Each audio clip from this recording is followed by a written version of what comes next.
Na volta do feriado da Páscoa, os índices futuros da Bolsa de Valores de Nova York amanheceram no campo positivo nesta segunda-feira, enquanto os mercados se preparam para o início do segundo trimestre. A semana também começa com repercussão dos dados positivos da indústria na China e aos comentários do presidente do Banco Central dos Estados Unidos, que não esclareceu, quando os juros devem aí começar a cair no país. No Brasil, as atenções se voltam para os dados do CAGED e para a divulgação do Índice da Produção Industrial de fevereiro. Na política, o presidente Lula se reúne nesta segunda-feira com os ministros da Casa Civil, da Fazenda e de Minas e Energia.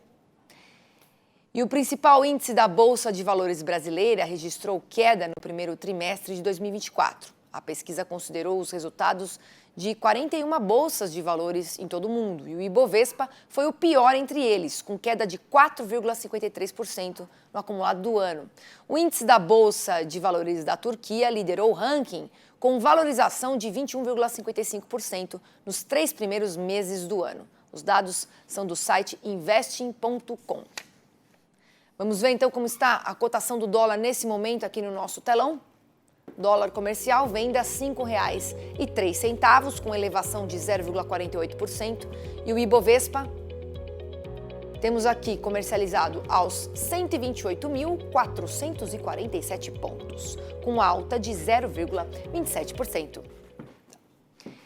E agora nós vamos conversar sobre esse assunto, todas as atualizações da agenda econômica da semana, com o economista-chefe do PicPay, o Marco Caruso, que já está aqui conectado com a gente e vai detalhar e analisar todos os dados que a gente aqui começou o Mercado e Companhia. Obrigada, viu, Caruso, aqui mais uma vez pela sua participação. Priscila, obrigado pelo convite mais uma vez. Últimas semanas não consegui participar, tá corrido aqui, mas estamos de volta. Estamos de volta, isso que é importante, O importante é retomar, isso que é bom. A gente viu agora, Marco, o resultado do Ibovespa e dentre os motivos, quais que você apontaria como responsáveis por esse desempenho tão ruim do principal índice da B3? Pois é, e assim, só contextualizando, num começo de ano que foi positivo, Bolsa Americana renovando máximas N vezes, Acho assim, é uma história, então, ou seja, muito Brasil, Eu vou ficar com 3 explicações, Pegando ali os 3 maiores pesos do próprio Ibovespa. O primeiro, que é o setor de materiais, exemplo da Vale, Materiais, minério de ferro e tal. A gente está vendo o minério de ferro afundando lá fora, então isso ancora a Vale para baixo, por exemplo, é um motivo.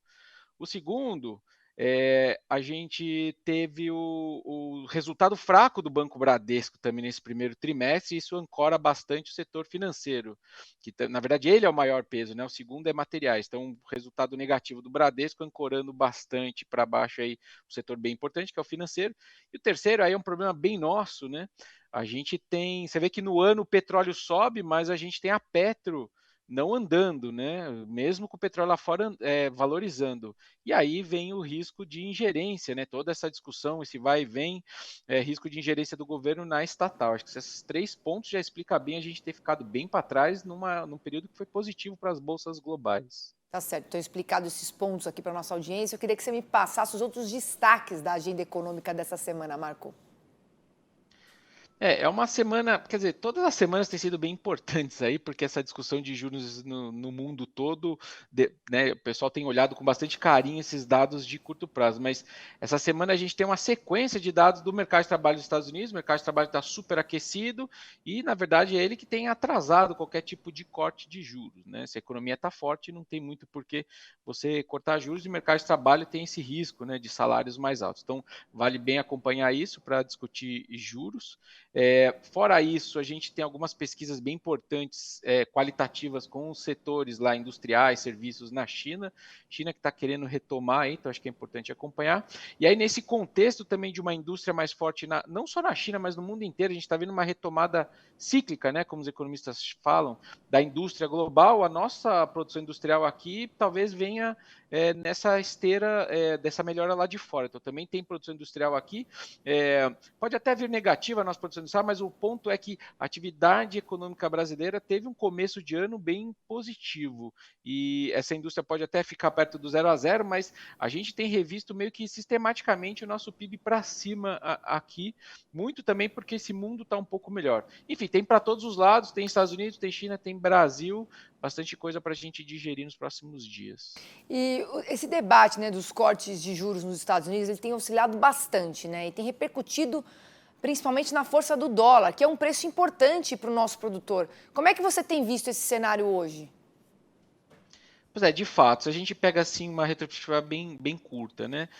Por que o dólar está forte, né? Basicamente porque a atividade americana vem forte, sistematicamente forte também, e aí com isso o mercado tem postergado o primeiro timing do corte de juros nos Estados Unidos. Como eu falei, atividade forte, não tem por que nada empurra o Fed a cortar juros antes. Né? No final do ano passado, o mercado chegou a achar que o primeiro corte do Fed se daria agora, em março, nesse mês que passou, não teve. Né? Se ele cortasse juros ali, a gente poderia ver um dólar fraco, não veio. O mercado chegou a achar que eles cortariam de 6 a 7 vezes ao longo desse ano, de 2024. Hoje o mercado acha que esse primeiro corte é só em junho, e olhe lá, e está dizendo que vai ter aí perto de uns 3 cortes até o final do ano.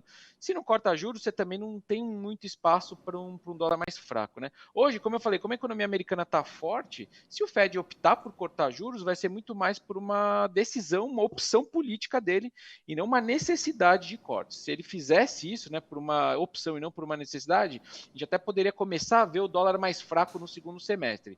Só que para as informações que a gente tem hoje, não tem por que a gente achar que o dólar vai enfraquecer. Como eu falei, a economia americana continua surpreendendo positivamente, a gente continua postergando o timing do primeiro corte de juros e o número de cortes de juros lá nos Estados Unidos.